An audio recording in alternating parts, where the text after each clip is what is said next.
Graças a Deus por mais um tempo de louvor e adoração ao nosso Deus. Somente a Ele a glória, somente a Ele a nossa adoração. Meus irmãos, quando atravessamos grandes crises, é muito comum as pessoas se perguntarem se o mundo está chegando ao fim. Isso aconteceu, por exemplo, no surto de peste negra lá no século XIV e também na Primeira Guerra Mundial, aqui já no século XX. De uma maneira mais prosaica, quando nós nos deparamos com algo muito assombroso que tira o nosso chão, que faz com que a gente fique meio sem perspectivas, nós nos perguntamos, mas será o fim do mundo? A ideia de fim do mundo não é muito bíblica, não. Ainda que haja tempos de agonia, de angústia e de tribulação profetizados até o fim, a Escritura descreve este fim como novos céus e nova terra, onde habita a justiça. Segundo a carta de Pedro fala disso, e Apocalipse 21 também. Essa mentalidade toda a respeito do fim acabou levando muitas pessoas a terem medo, não apenas do fim do mundo, né, quando ele vier, mas também de passagens bíblicas sobre os tempos do fim. Tem gente que não suporta ler algumas passagens da Bíblia, normalmente no sermão profético de Jesus, lá em Mateus, registrado por Mateus, ou Daniel, ou Apocalipse.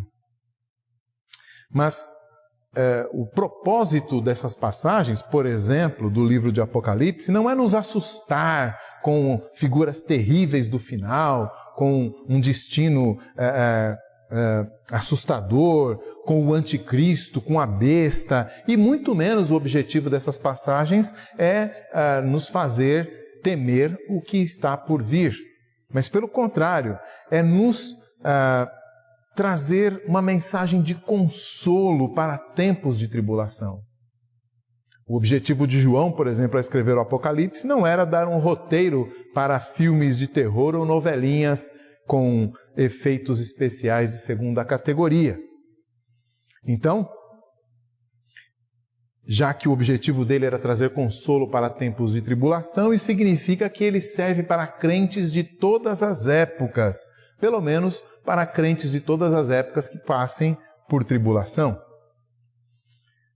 Ou seja, é escrito para mim e para você também. E nós vemos isso logo no começo do livro. Então, abra a sua Bíblia lá em Apocalipse, no primeiro capítulo, nós vamos ler um trecho do início do livro de Apocalipse de João.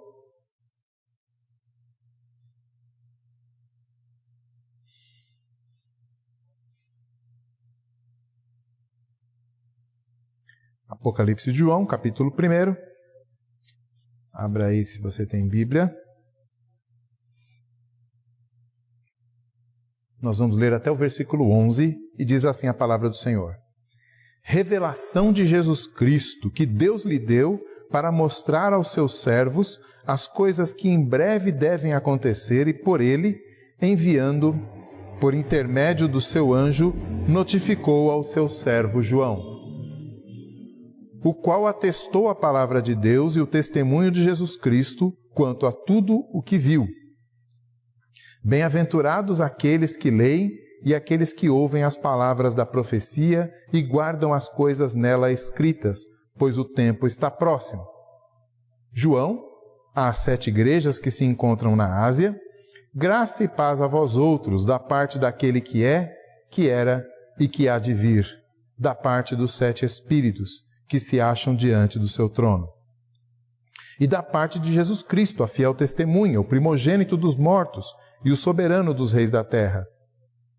Aquele que nos ama e pelo seu sangue nos libertou dos nossos pecados e nos constituiu reino e sacerdotes para o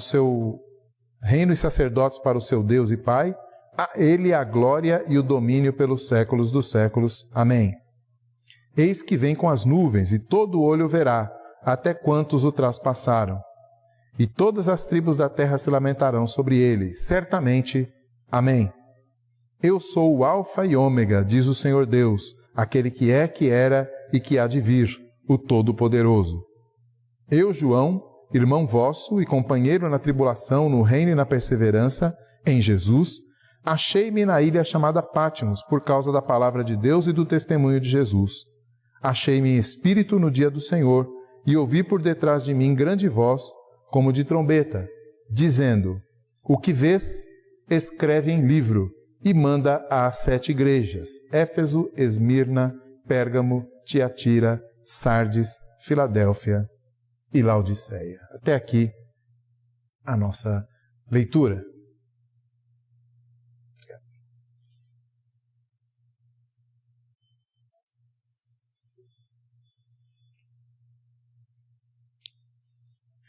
Nós vemos esse propósito edificante, desse propósito de consolo de João, logo na forma como ele se apresenta aos seus primeiros leitores. No versículo 9, ele diz: eu, João, irmão vosso e companheiro vosso na tribulação, no reino e na esperança em Jesus. Ele não se denomina como apóstolo, né, que ele poderia fazê-lo, mas ele prefere termos mais amigáveis, mais próximos, irmão e companheiro, e assim ele se põe em pé de igualdade com os seus leitores. Mas João não está apenas sendo simpático com eles, ele está se identificando nos sofrimentos que eles estão suportando naquele momento. Ele indica que é companheiro na tribulação, no reino e na perseverança. Os cristãos, como cidadãos do reino de Deus, experimentam constantemente a pressão das pessoas que constituem os inimigos de Deus, da sua palavra, do seu povo, do reino deste mundo. A pressão sempre vem. Reino cujo príncipe é Satanás, segundo o próprio Jesus diz lá em João capítulo 12, 31, 14, 30. Efésios também, Paulo fala a respeito disso. Por isso, esses cristãos, debaixo dessa pressão, vivem na perseverança, isto é, eles aguentam firmes, sem negar a fé em Cristo e confiando nele. Já no início da igreja, como vemos lá em Atos, a igreja era perseguida pelos judeus que instigavam as autoridades romanas contra os crentes. Posteriormente, a atitude do próprio império para com o cristianismo foi variando de imperador para imperador, mas houve pelo menos 2 grandes inimigos da igreja no primeiro século por parte dos imperadores, Nero e Domiciano. Esses 2 imperadores foram especialmente malignos e cruéis com o cristianismo. Domiciano governou entre os anos 81 e 96. Nero foi um pouco antes, na década de 60. Mas eu estou mencionando Domiciano aqui porque ele tinha uma paranoia com traições que os historiadores da época relatam. E ele tinha uma devoção muito grande ao culto aos Césares, que era o culto oficial do Império Romano. E essas 2 características dele resultaram num ódio mortal contra os cristãos, que ele acusava de insurreição, de rebeldia, né, já que eles não reconheciam César como seu senhor, apenas Jesus. Então, esse homem maligno que esteve no poder do grande Império Romano mais ou menos na década de 80 e parte da década de 90, provavelmente o César, é o imperador na época em que João está escrevendo. João era talvez o caçulinha do colégio apostólico. Segundo algumas tradições, ele foi o último a morrer, já no final do primeiro século, e então ele chegou a experimentar a perseguição promovida por Domiciano à igreja cristã. Quando ele escreve o seu Apocalipse, ele mesmo explica, estava em Patmos, versículo 9. Patmos era uma ilha, ou uma ilha rochosa, vulcânica, pequena, menor do que a ilha de São Vicente aqui no nosso litoral paulista. Mas para aquela ilha, muitas vezes o governo romano enviava seus exilados e eles ficavam encarcerados ali. O texto não deixa claro, né? João diz que estava na ilha de Pátimos por causa da palavra de Deus e do testemunho do Evangelho. É possível que ele esteja dizendo o seguinte: olha, eu estava aqui para pregar o Evangelho nessa ilha. Mas é muito mais razoável imaginar que ele estava ali exilado até que saísse, talvez, a sua sentença de morte. Há uma tradição cristã muito antiga que, de fato, afirma isso. E isso, então, nos dá um contexto no qual João está dizendo que é companheiro na tribulação dos irmãos para quem ele está escrevendo.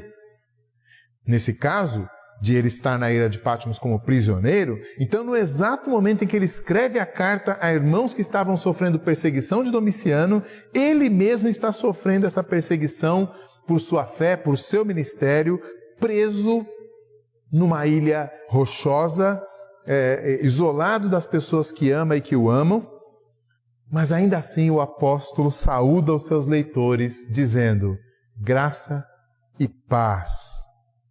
No versículo 4, né, a saudação dele: João, às 7 igrejas que se encontram na Ásia, graça e paz a vós outros. Esse livro, né, é um livro diferente, ele vai descrevendo as suas visões.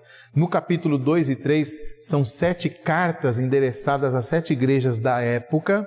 Então é um livro diferente, ele é meio carta, meio livro. E ele então é endereçado às igrejas que nós lemos aqui no versículo 11, né? Éfeso, Esmirna, Pérgamo, Tiatira, Sardes, Filadélfia e Laodiceia.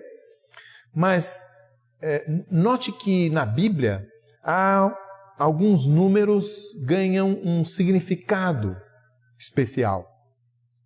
Nada de mágico acontece, não é nada disso, mas é que alguns números acabam fazendo referências a outras partes da Escritura, a outras verdades da Escritura, e acabam ganhando então esse significado maior, mais amplo. É o caso do número 7, que aparece várias vezes no livro de Apocalipse, por exemplo. Mas o número 7 nos lembra imediatamente que Deus construiu ou criou o mundo em 6 dias e no 7º descansou, ou seja, a obra da criação de Deus é descrita em 7 dias e ela então é completa quando Deus descansa. Ou, por exemplo, nas 7 voltas em torno de Jericó, que o povo de Deus teve que dar para vencer os seus inimigos, nas 70 semanas de exílio na Babilônia e assim por diante. Em Apocalipse, como eu disse, esse número aparece bastante. Há as 7 igrejas que nós acabamos de ver, há 7 anjos, 7 trombetas, 7 montes, 7 reis. Esse número 7, então, ele tem essa referência a algo que é completo, a algo que está terminado, bem acabado, como a criação de Deus no início. E o fato, então, de que Apocalipse é endereçado a 7 igrejas não precisa ser um obstáculo para nós, no sentido de que ele, então, não é para nós, é só para aquelas igrejas daquele passado distante. Não, a sugestão é exatamente de que a mensagem é igualmente para todos os crentes de todos os lugares e todas as épocas. É para 7 igrejas e significa, então, que é para todas as igrejas. E, de fato, em todas as épocas, os cristãos precisaram de perseverança para passar por tribulações por causa do reino. Então, não há uma época em que os cristãos não leram o endereçamento de João, irmão vosso e companheiro na tribulação, no reino e na perseverança. Não houve época em que os cristãos não se sentiram companheiros de João e acompanhados por ele na tribulação, no reino e na perseverança. As perseguições pelo judaísmo e pelo Império Romano cessaram há muito tempo, mas até hoje missionários cristãos são combatidos, perseguidos e presos em países pelo mundo afora. Essa semana mesmo, 4 iranianos começaram a cumprir uma sentença de 5 anos de prisão por crimes contra a segurança nacional, depois de verem os seus recursos sendo rejeitados pelas cortes. Qual foi o crime deles? O crime deles, que ameaçou a segurança nacional, é que eles eram muçulmanos e abandonaram o islamismo em favor do cristianismo. Se converteram a Jesus. Mesmo em países cristianizados, os protestantes foram perseguidos e exilados, como na Grã-Bretanha dos séculos XVI, XVII, ou na França, onde em uma só noite 30.000 protestantes foram assassinados por sua fé. Isso para não mencionar também alguns casos em que protestantes perseguiram católicos. Até aqui no Brasil tivemos os 4 mártires da Guanabara em 1558, aqueles calvinistas que foram chamados para ajudar na colônia que a França pretendia fazer na Guanabara. Foram lançados na Baía de Guanabara por confessarem uma fé protestante. Afora inúmeros casos de missionários protestantes americanos expulsos e cujas igrejas foram queimadas pelo interior do Brasil no século XIX e até começo do século XX. Então a experiência de ser companheiro de João na tribulação, no reino e na perseverança é uma experiência comum da igreja cristã como um todo. E qual a surpresa? Se o nosso Senhor mesmo disse, num certo dia, que bem-aventurados são os que choram e os que são perseguidos. Surpresa nenhuma. Meus irmãos, qualquer que seja o tipo, o tempo ou a fonte da tribulação, o fato é que o reino de Deus sempre será combatido pelas forças deste mundo, pelas forças de Satanás, pelas forças internas do pecado que operam ainda dentro de nós, quer seja na igreja de maneira coletiva ou individualmente. É claro que no Brasil nós não temos o risco de sermos presos pela nossa fé, pelo menos por enquanto, né? Já que cada vez mais afirmações bíblicas contra a sexualidade deformada, tão em voga no nosso país, estão cada vez mais sendo vistas como crime de ódio, como homofobia. Vide, por exemplo, aquele caso do devocionário Cada Dia da Família, que em maio de 2017 foi escrito pelo reverendo Hernandes e distribuído, como sempre mas uma certa empresa atacadista distribuiu para os seus clientes achando que estava dando um presente e foi então confrontado com acusações de homofobia, porque obviamente no Cada Dia havia a menção à família bíblica de pai, mãe e filhos, e isso então já foi o suficiente para que aquele supermercado e, por tabela, também a Luz para o Caminho e o reverendo Hernandes fossem acusados deste crime de homofobia. Mas nós podemos enfrentar a oposição em muitos lugares. A oposição à nossa fé pode estar dentro de casa, por exemplo, por um cônjuge incrédulo ou por pais incrédulos, filhos incrédulos. Podemos enfrentar cobranças, incompreensão, gozação devido aos nossos valores, à nossa ética, ou por entregarmos o nosso dízimo, por exemplo. O simples fato de buscarmos imitar a mansidão de Cristo já parece ser um incentivo grande o bastante para algumas pessoas resolverem cometer abusos e injustiça contra nós, na perspectiva de que nós não vamos revidar na mesma moeda. Quando essas coisas acontecem dentro do nosso próprio lar, como encontrar paz? E como continuar perseverando em Jesus? Podemos ter de abrir mão de um emprego por causa do reino, ou mesmo ser preteridos numa vaga por causa da nossa fé. Até mesmo como empresários podemos ter de perder ou deixar passar uma grande oportunidade porque ela se configurava numa forma de burlar a lei do país de maneira antiética. Podemos perder a competitividade no mercado porque respeitamos a legislação e pagamos corretamente nossos impostos e encargos. Podemos perder oportunidades e facilidades por não molhar a mão de alguém. Quando essas coisas ocorrem no dia a dia, trazendo tribulação, dificuldades financeiras, desemprego, como encontrar paz e continuar perseverando em Jesus? O apóstolo usa uma saudação que era bem comum nas cartas da antiguidade, graça e paz. Mas João não usa essa saudação como os pagãos, os romanos usavam. Não, ele não a usa como um mero cumprimento formal, como algumas pessoas fazem, né? Paz do Senhor, graça e paz, tudo mais, que acaba virando um substituto para o oi, tudo bem.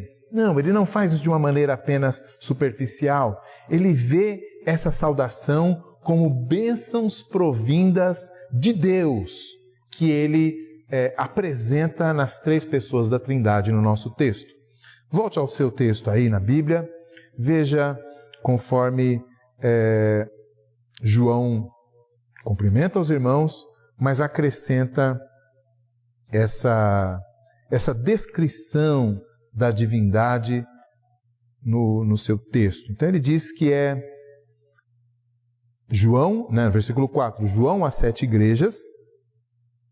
Então ele está fazendo o cabeçalho da carta, digamos assim. E aí ele diz, graça e paz a vós outros. Então ele está fazendo a saudação. Mas ele não diz, graça e paz eu desejo a vocês. Ele diz, graça e paz da parte daquele que é, que era e que há de vir. Da parte dos 7 espíritos que se acham diante do seu trono e da parte de Jesus Cristo, a fiel testemunha, o primogênito dos mortos e o soberano dos reis da terra, aquele que nos ama e pelo seu sangue nos libertou dos nossos pecados e nos constituiu reino e sacerdotes para seu Deus e Pai. A Ele a glória e o domínio pelos séculos dos séculos. Amém. Percebeu? João coloca os remetentes das suas cartas na própria Trindade. Ele fala daquele que é, que era e que há de vir, o Pai, Deus o Pai, ressaltando com essa expressão a sua eternidade, o seu poder, essa descrição de Deus como aquele que é, que era e que há de vir, nos lembra da descrição que o próprio Deus fez se apresentando para Moisés, né? Eu sou aquele que sou, Êxodo capítulo 3, versículo 14, e ali Deus estava exatamente ressaltando a sua eternidade, o seu poder, a sua autonomia plena e soberania para fazer o que bem quisesse, e estava ali então se apresentando como libertador do seu povo. Esse é o remetente dessas cartas e aquele que diz, graça e paz seja convosco. Ele também fala do Espírito Santo, né?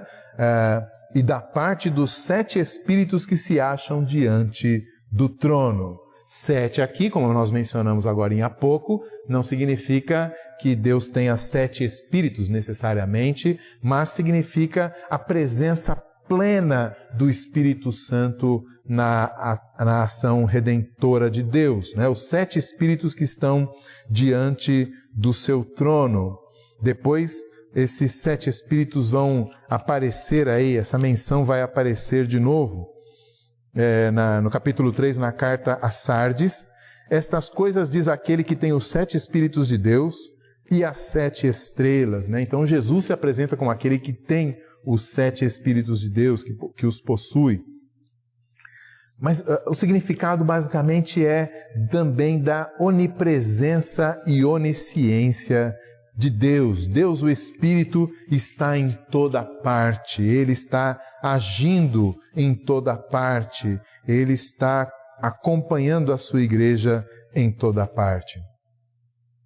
É interessante que na saudação ele está diante do trono, mas ele, estando diante do trono, ele também está, como eu li lá na igreja de Sardes, né, na carta à igreja de Sardes, ele está juntamente às 7 estrelas, que são os 7 anjos das 7 igrejas, né? Toda essa simbologia basicamente significa que o Espírito, Deus através do Espírito está presente com o seu povo, garantindo graça e paz.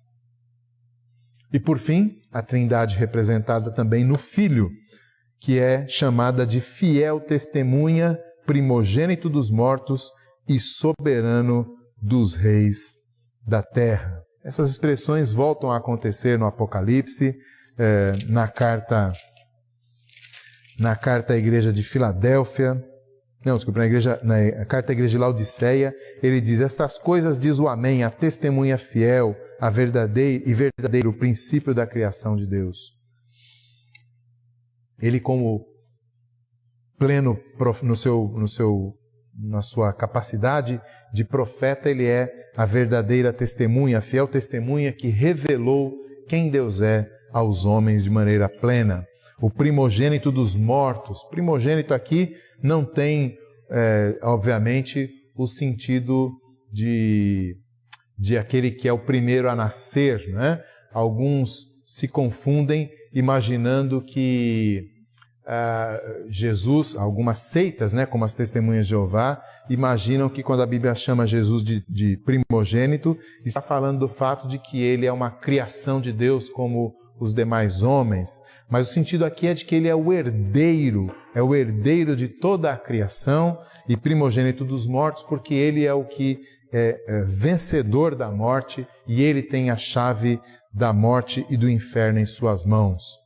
E soberano dos reis da terra, porque ele é o Senhor dos senhores e ele vem para reinar. Jesus Cristo, então, está aqui representado como a manifestação plena do Pai, é a fiel testemunha, a manifestação plena do plano redentor do Pai na cruz, já que ele é o primogênito dos mortos, ele morreu para nos salvar, e também ele está representado na sua vinda em glória, já que ele é o soberano dos reis da terra e vem para reinar.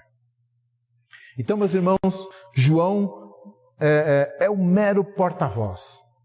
Ele é um mensageiro do Deus triuno, que é quem de fato nos saúda, concedendo graça e paz. É da parte do Deus triuno que vem essa graça e paz. Na verdade, desde o início do livro, isso já tinha ficado bem claro. O velho apóstolo é apenas o portador da mensagem de Deus que foi revelada por meio de Jesus Cristo e entregue por intermédio do seu anjo aos seus servos, né? É assim que ele começa o texto, revelação de Jesus Cristo. A palavra Apocalipse significa revelação em grego. É uma transliteração da palavra revelação no grego. Então, João se coloca de fato como um mero porta-voz, como um mero mensageiro. Ele está trazendo uma revelação da parte da Trindade por meio de Jesus Cristo aos seus servos, aos crentes em Jesus Cristo, à Igreja de Jesus.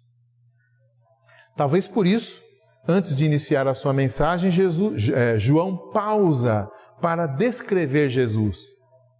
Ele já falou da Trindade, mas no finalzinho ele diz, ele nos ama, né? No final do versículo 5 e versículo 6, ele nos ama e pelo seu sangue nos libertou dos nossos pecados e nos constituiu reinos sacerdotes para seu Deus e Pai. Né? Filho e Pai na Trindade, cooperando para a nossa salvação. Isso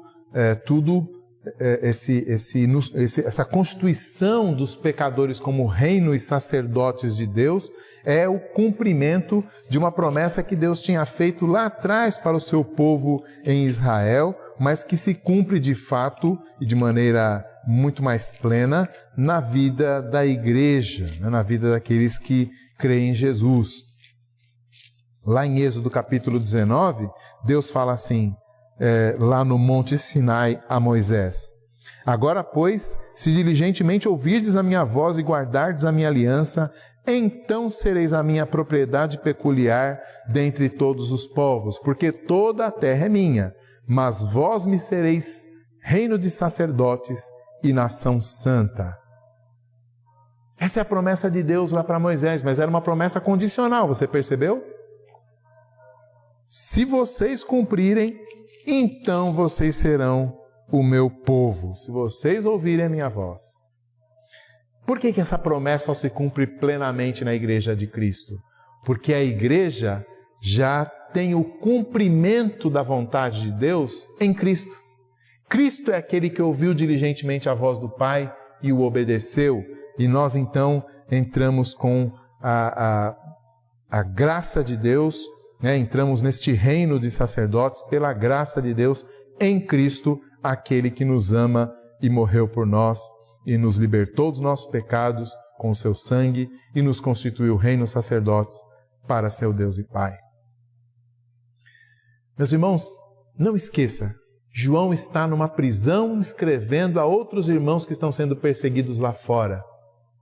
Mas ao contemplar, ele ainda nem começou direito a escrever, ele ainda nem começou a escrever as cartas, ele está nos preâmbulos, na introdução ainda, ele nem começou ainda o tema, ele ainda está falando, ele ainda está ali no cabeçalho, ele está apresentando ainda, se apresentando e dizendo graça e paz da parte desse Deus maravilhoso. E ao fazer isso, essa lembrança da obra salvadora de Deus em Cristo enche João de tanto louvor que ele não se contém. Ele começa então a louvar ao Senhor, ele diz assim: a Ele a glória e o domínio pelos séculos dos séculos. Amém. Acabamos de cantar, não é? A Ele a glória. Coisa linda cantar isso. Somente uma clara visão de Deus em Cristo Jesus, ou seja, do Deus que salva pecadores, pode levar alguém preso injustamente a louvar ao seu Senhor.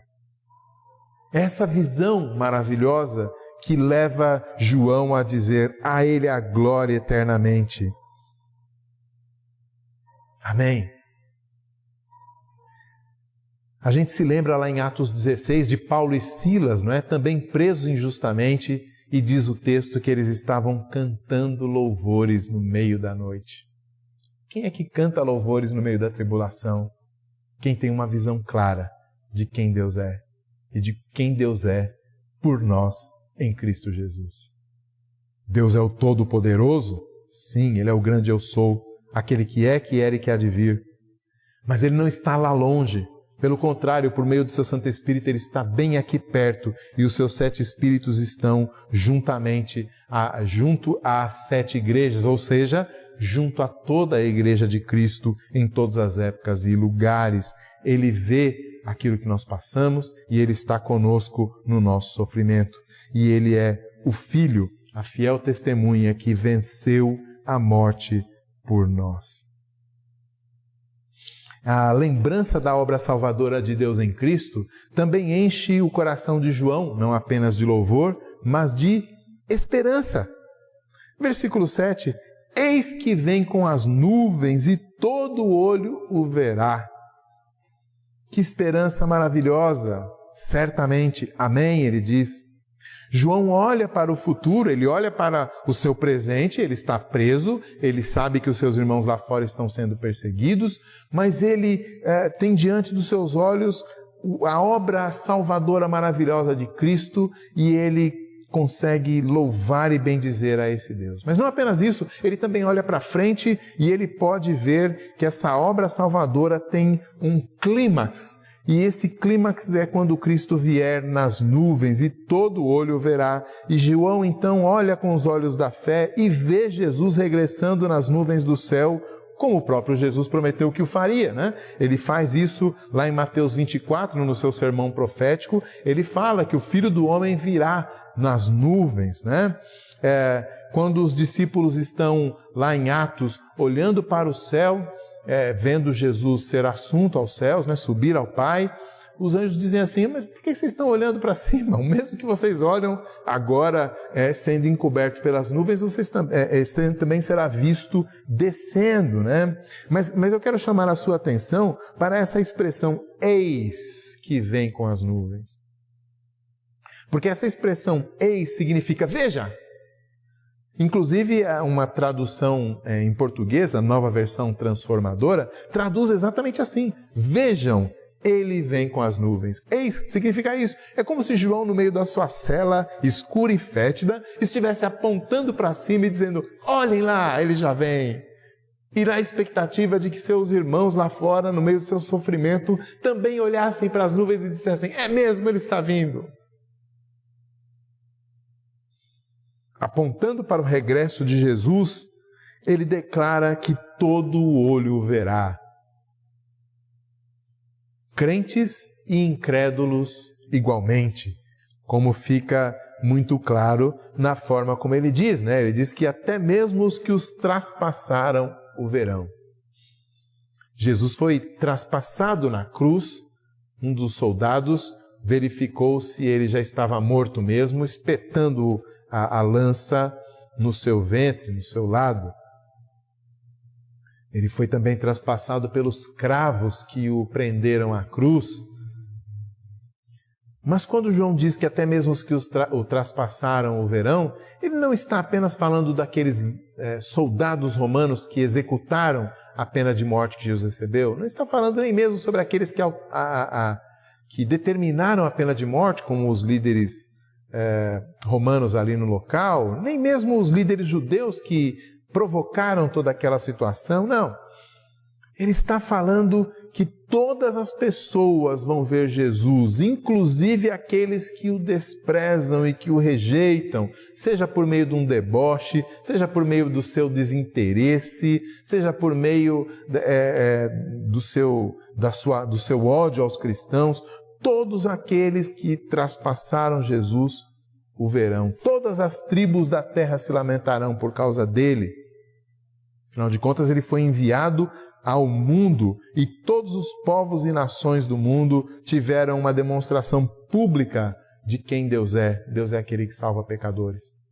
Toda vez que alguém leva o evangelho, um missionário leva um evangelho até um povo ainda não alcançado, o testemunho de que Deus salva pecadores está sendo levado até aquele local. E por isso, quando Cristo voltar, todas as tribos da terra, todos aqueles que rejeitaram esta mensagem, estarão de luto. É esse o significado de se lamentar por causa dele. Não estarão de luto por causa de uma tristeza íntima, de um genuíno arrependimento. Olha, pois ele verdadeiramente era o Cristo. Não, não é esse o sentido. Eles estarão lamentando pelo seu destino, porque agora, na manifestação do seu juiz, Jesus Cristo descendo nas nuvens, eles vão descobrir que aquele a quem eles rejeitaram é aquele que os julgará. Esse é o luto, essa é a lamentação que eles farão. Curiosamente, João acrescenta o seu amém. Amém significa com certeza, mais ou menos isso. Ele faz isso tanto na sua expressão de adoração, quanto também na sua expressão de esperança na vinda de Jesus. Então, certamente a Ele a glória e o domínio. E agora, certamente, amém. Ele ainda dobra essa certeza, né, essa expressão de certeza. Certamente, amém. Ele virá. A sua vinda é tão certa quanto o nascer do sol.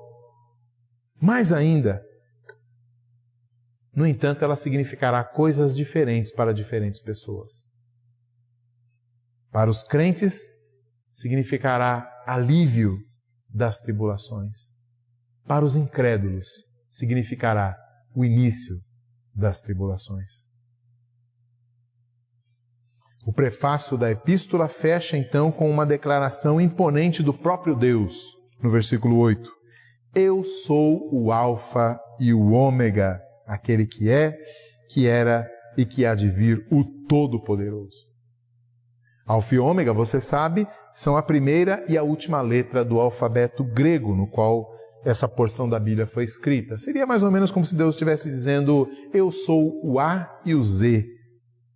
Ou seja, eu sou o início e o fim, que é mais ou menos a mesma coisa que ele está dizendo ao se apresentar como aquele que é, que era e que há de vir.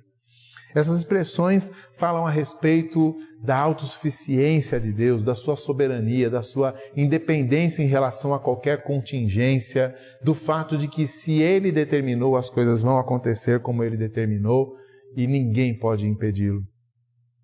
Ele é o que está prometendo graça e paz, Ele é o que está prometendo a volta do seu Filho Jesus, Ele é o que está dizendo, o que eu falei, eu cumprirei.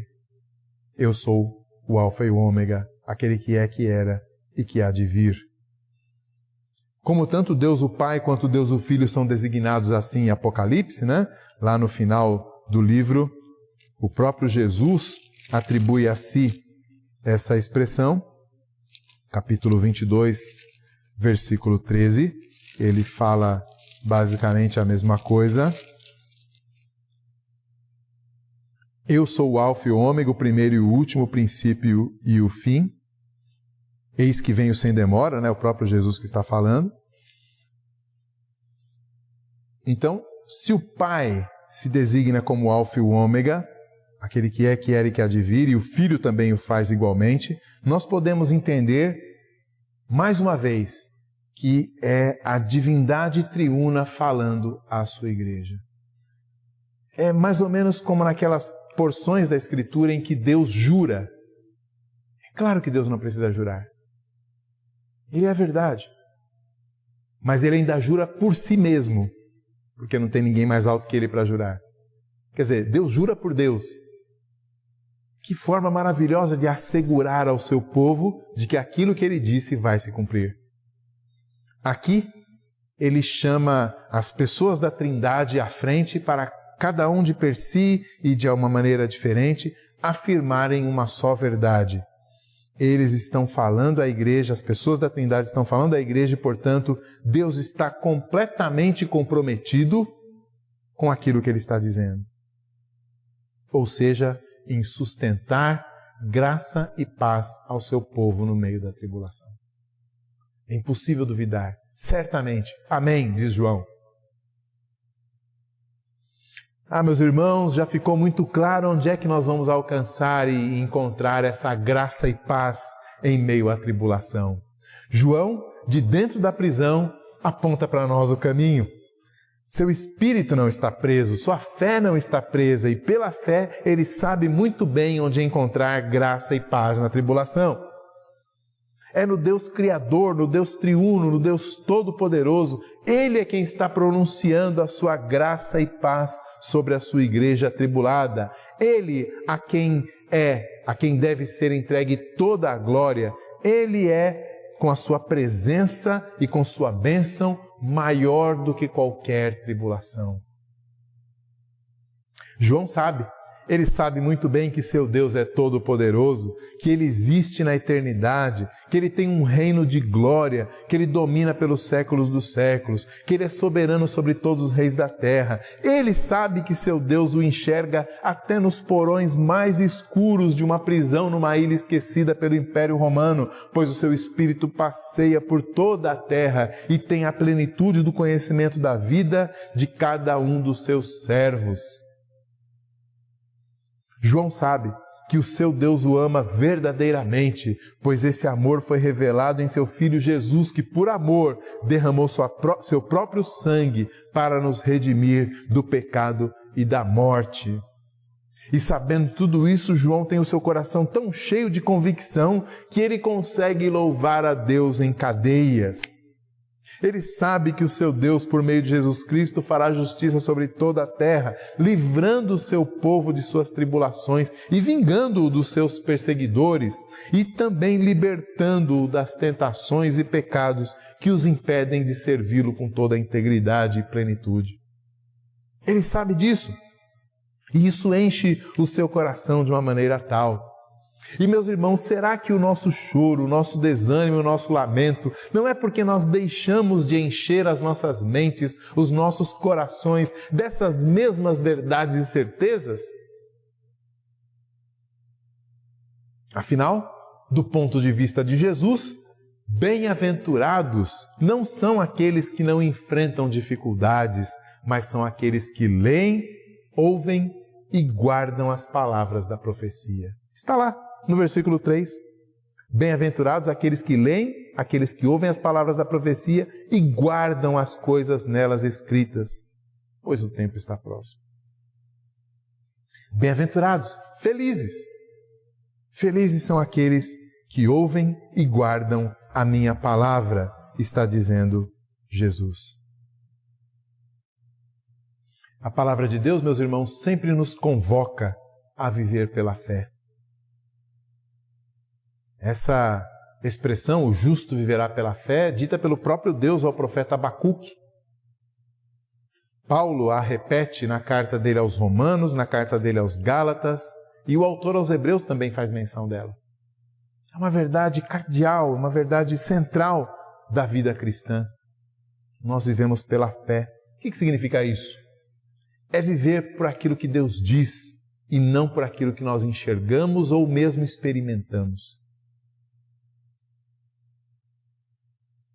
Agora, se é esse o caso, então que nós possamos, meus irmãos, ignorar as prisões, os muros, as masmorras que nos cercam a vida e a alma e abrir os nossos ouvidos à palavra de Deus, elevando o nosso olhar para os céus, novamente para o trono da graça do Senhor, de onde Ele vem para nos livrar. É lá que tem que estar o nosso olhar.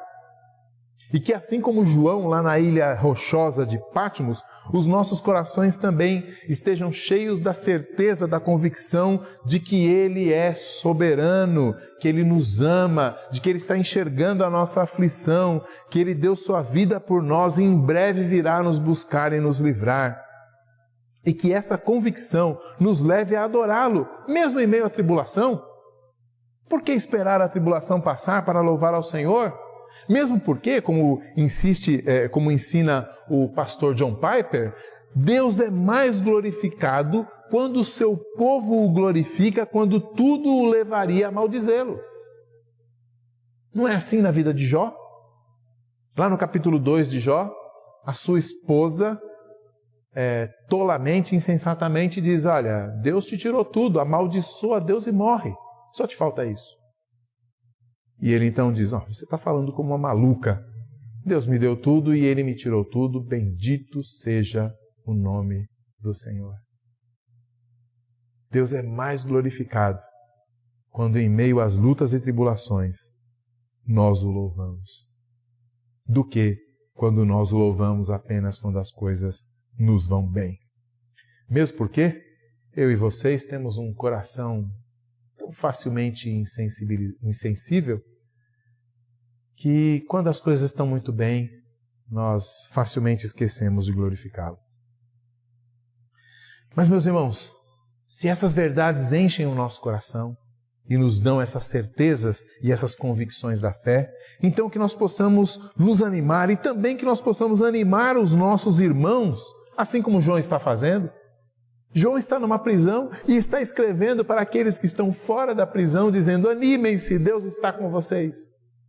Que nós possamos também ser como ele, animar os nossos irmãos, fazê-los olhar não para as circunstâncias, como dizíamos naquele antigo cântico, né? Mas olhar para aquele trono de paz e de graça, onde está assentado o nosso Senhor. Que nós possamos também, como João, estender a nossa destra sobre os nossos irmãos, dizer, olha, eu também sou seu companheiro, seu companheiro de tribulação, mas veja, eis, meu irmão, Ele está voltando. Veja, meu irmão, Ele é soberano. Veja, meu irmão, nesse exato momento o seu Espírito está conosco. Veja, meu irmão, Ele já deu sua vida para nos resgatar, então todo o mais Ele também nos dará. Em tempos de tribulação, meus irmãos, onde encontrar paz e graça. Graça e paz. Somente na presença do Senhor Deus. O Pai, o Filho e o Espírito Santo. Nele nós temos graça e paz em tempos de tribulação. Que o Senhor nos abençoe com essas certezas e que nós possamos, como filhos dele, louvá-lo e glorificá-lo em todo o tempo.